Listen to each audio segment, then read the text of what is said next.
السلام علیکم۔ جب ہمارے رسول رحمت حضور محمد مصطفیٰ خدا کی طرف سے دین اسلام لے کر تشریف لائے تو دنیا بھر کی ستائی ہوئی عورتوں کی قسمت کا ستارہ چمک اٹھا اور اسلام کی بدولت جعلی مردوں کے ظلم و ستم سے کچلی اور روندی ہوئی عورتوں کا درجہ اس قدر بلند و بالا ہو گیا کہ عبادت و معاملہ بلکہ زندگی اور موت کے ہر معاملے اور ہر موڑ پر عورتوں مردوں کے دوست و کھڑی ہو گئی اور مردوں کی برابری کے درجے پر پہنچ گئی۔ مردوں کی طرح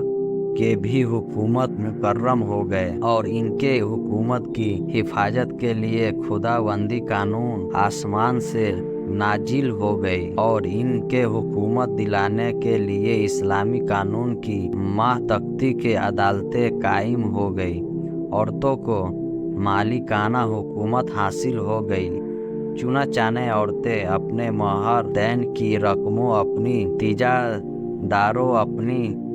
جائیدادوں کی مالکین بن گئیں اور اپنے ماں باپ، بھائی بہن، اولاد اور شوہر کی وراثتوں کی وارث قرار دی گئی۔ گرج وہ عورتیں جو مردوں کی جوتیوں سے زیادہ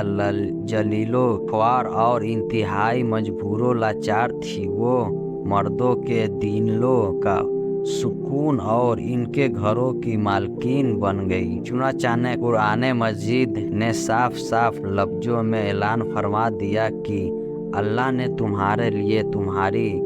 جسم سے بیویاں پیدا کر دی تاکہ تمہیں ان سے تسکین حاصل ہو اور ان سے تمہارے درمیان محبت و شفقت پیدا کر دی۔ ہر کوئی مرد بنا وجہ نہ عورت کو مار پیٹ سکتا ہے، نہ ان کو گھر سے نکال سکتا ہے اور نہ کوئی ان کے مال و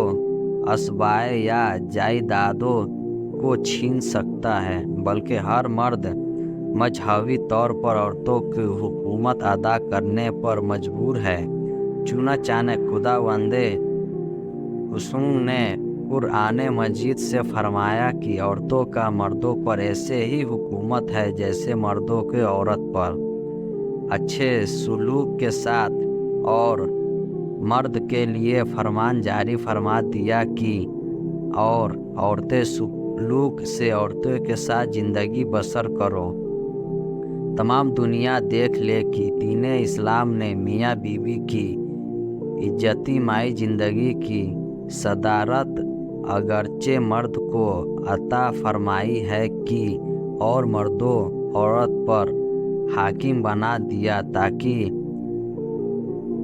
نظام خانہ داری میں اگر کوئی بڑی مشکل آ پڑے تو مرد اپنی خدا داد طاقت و صلاحیت سے اس مشکل کو حل کر دے۔ لیکن اس کے ساتھ ساتھ جہاں مردوں کے کچھ حقوق حکومت عورت پر واجب کر دیے ہیں، وہاں عورتوں کے بھی کچھ حکومت مردوں پر لازم ٹھہرا دیا گیا ہے۔ اس کے لیے عورت اور مرد دونوں ایک دوسرے کے حکومت میں جکڑے ہوئے ہیں تاکہ دونوں ایک دوسرے کے حکومت کو ادا کر سکیں،